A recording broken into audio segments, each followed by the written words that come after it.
So the beeps you're hearing are real-time signals from the Neuralink in Gertrude's head. So this Neuralink connects to neurons that are in her snout. So whenever she snuffles around and touches something with her snout, that sends out neural spikes, which are detected here.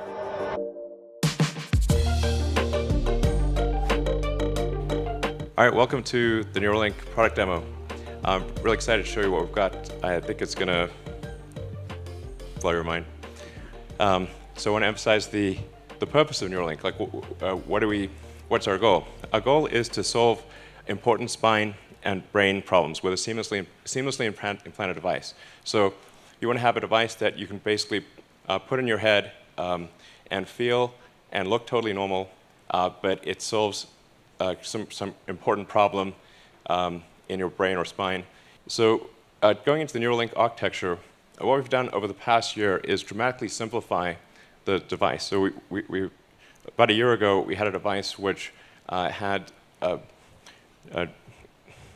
multiple parts, including a piece that had to sort of sit behind your ear, and it was complex, and you wouldn't still look totally normal. You'd have a thing behind your ear.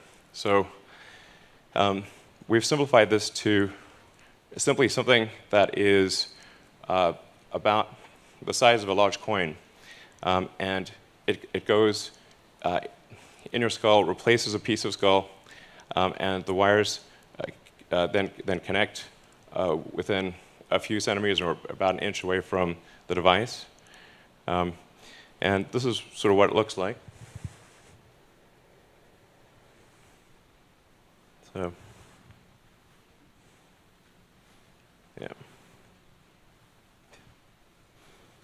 This is our little device. That thing at the bottom is just to hold the threads in place, because they're just like little fine wires. I mean, frankly, to sort of simplify this, what we're, I mean, it's more complicated than this, but it's, in a lot of ways, it's kind of like a Fitbit in your skull with tiny wires. Our current prototype, version 0.9, has about 1,000 channels, so that's about 100 times better than the next best consumer device that's available. And it's a 23 millimeters by 8 millimeters. It actually fits quite nicely in your skull, because your skull is about 10 millimeters thick. So it goes flush with your skull, it's invisible, and all you can see afterwards is that there's a tiny scar. And if it's under your hair, you can't see it at all. In fact, I could have a Neuralink right now, and you wouldn't know. Anyway, so it's also inductively charged. So it's charged in the same way that you charge a smartwatch or a phone. And so you can use it all day, charge it at night, and have full functionality. So you would really, it would be completely seamless, and yeah, no wires. In terms of getting a link, so that, you need to have the device, a great device, and you also need to have a great robot that puts in the electrodes and does the surgery. So you want the surgery to be as automated and as possible, and the only way you can achieve the level of precision that's needed is with an advanced robot. The link procedure, the installation of a link, done in under an hour. So you can basically go in the morning and leave the hospital in the afternoon. And it can be done without general anesthesia. So this is our surgical robot.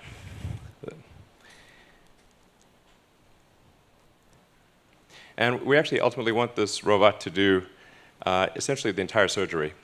So in everything from incision, removing the skull, inserting the electrodes, placing the device, and then closing things up and having you ready to leave. So we want to have a fully automated system. So this shows you at sort of close-up view, which I think is actually not too gruesome, of the electrodes being inserted in the brain. And if you look closely, you'll see that it's a little counterintuitive that if the electrodes are inserted very carefully, that there's no bleeding. And so if you have very tiny electrodes, and if they're inserted very carefully, so that the robot actually images the brain and makes sure to avoid any veins or arteries, so that the electrodes can be inserted with no noticeable damage. So you will have no noticeable neural damage in inserting the link. So does it actually work? And what I'm excited to show you, I call it like the Three Little Pigs demo. And if our animal handlers, we're bringing out the pigs. And what we're going to show you is well, I'll walk right over and show you. So what we have in pen number 1 is Joyce. And she does not have an implant. Obviously healthy and happy. We're trying to get Gertrude out. And this is how you know it's a live demo. So here's Dorothy. And in the case of Dorothy, Dorothy used to have an implant, and then we removed the implant. So this is a very important thing to demonstrate is reversibility.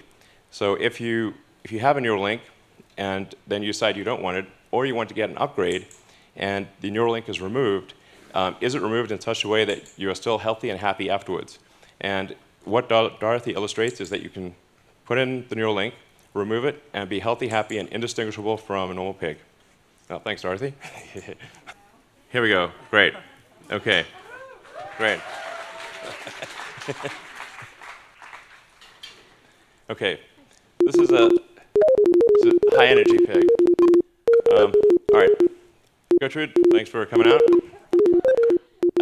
So what the beeps you're hearing are real-time signals from the Neuralink in Gertrude's head. So this Neuralink connects to neurons that are in her snout. So whenever she snuffles around and touches something with her snout, that sends out neural spikes, which are detected here. And so on the screen, you can see each of the spikes from the 1,024 electrodes. And then if she snuffles around, touches her snout in the ground, or you kind of feed her some food, pigs love food, then you can see the neurons will fire much more than when you're not touching the snout. And that's what's making the beeping sound. All right, cool. So as you can see, we have a healthy and happy pig, initially shy, but obviously high energy and you know, kind of loving life. And she's had the implant for 2 months. So this is a healthy and happy pig with an implant that is 2 months old and working well. Yeah.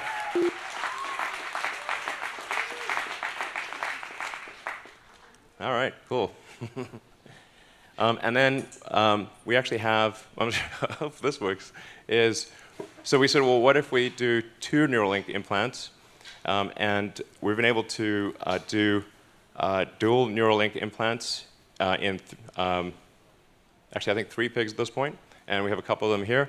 And we've been able to show that you can actually have multiple Neuralinks implanted, and again, healthy and happy and indistinguishable from a normal pig. So it's possible to have multiple links in your head and have them all be sending out signals and be working well. All right, so we just showed you a demonstration of reading brain activity. And let's see, probably see that. As I was saying, each of those dots represents a neural spike. And the blue chart at the bottom is showing an accumulation of neural spikes in that region. So in terms of additional brain reading activity, when we have, say, one of our pigs on a treadmill, pig on a treadmill. It's a funny concept, really. And we take the readings from the neurons, and we try to predict the position of the joints. And so we say we have the predicted position of the joints, and then we measure the actual position of the joints. You can see that they're almost exactly aligned. So we're able, with a wireless neural implant, to actually predict the position of all of the limbs in the pig's body with very high accuracy. Now, in terms of writing to the brain or stimulating neurons, we also need precise control of the electric field in space and time. We need a wide range of current for different brain regions.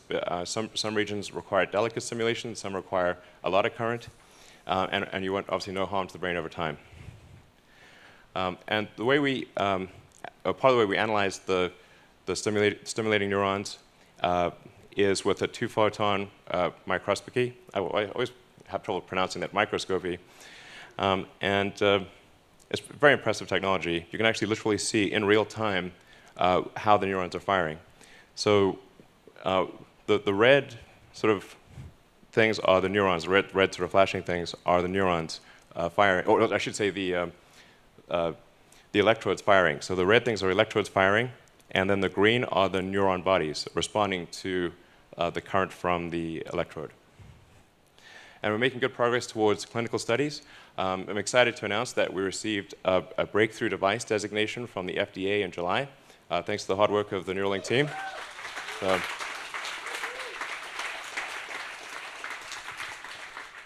So I want to be clear, we're working closely with the FDA, and we'll be extremely rigorous. In fact, we will significantly exceed the minimum FDA guidelines for safety. We will make this as safe as possible. But what are some likely first applications? So our first clinical trial is aimed at people with paraplegia or tetraplegia, so cervical spinal cord injury. We're going to enroll, we plan to enroll a small number of patients to make sure the device is safe and that it works in that case. Yeah, so actually just to elaborate on that, if somebody is like a severe spinal cord injury, to the degree that they have very limited control even over their facial muscles. I think something that's very exciting as a long-term application is if you can sense what somebody's trying to do with their limbs, what they want to do with their limbs, then you can actually do a second implant that's at the base of the spine or wherever, just after wherever the spinal injury occurred, and you can create a neural shunt. So I think long-term, I'm confident that long-term it will be possible to restore somebody's full body motion. Another question from Twitter, will you be able to save and replay memories in the future? Yes, I think in the future you'll be able to save and replay memories. I mean, this is obviously sounding increasingly like a Black Mirror episode, but well, I guess they're pretty good at predicting. But yeah, essentially, if you have a whole brain interface, everything that's encoded in memory, you could upload. You could basically store your memories as a backup and restore the memories. And ultimately, you could potentially download them into a new body or into a robot body. The future is going to be weird. One common theme that's been coming up a lot on these Twitter questions coming in is that of availability. And so Matthias has a specific question on this, which is, any estimate of how much it will cost at launch and what price it will reduce to over time? Well, I think at launch, it's probably going to be, I would say that's not really representative, because at first, I think it's going to be quite expensive, but that price will very rapidly drop. And I think over time, we want to get the cost obviously down as low as possible. But I think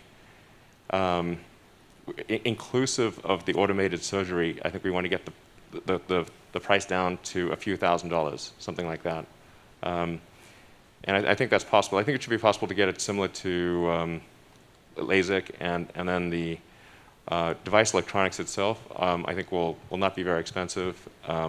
Because it actually does use a lot of the parts that are made in extremely high volume in tens of millions of units for smartphones and smartwatches and wearables in general.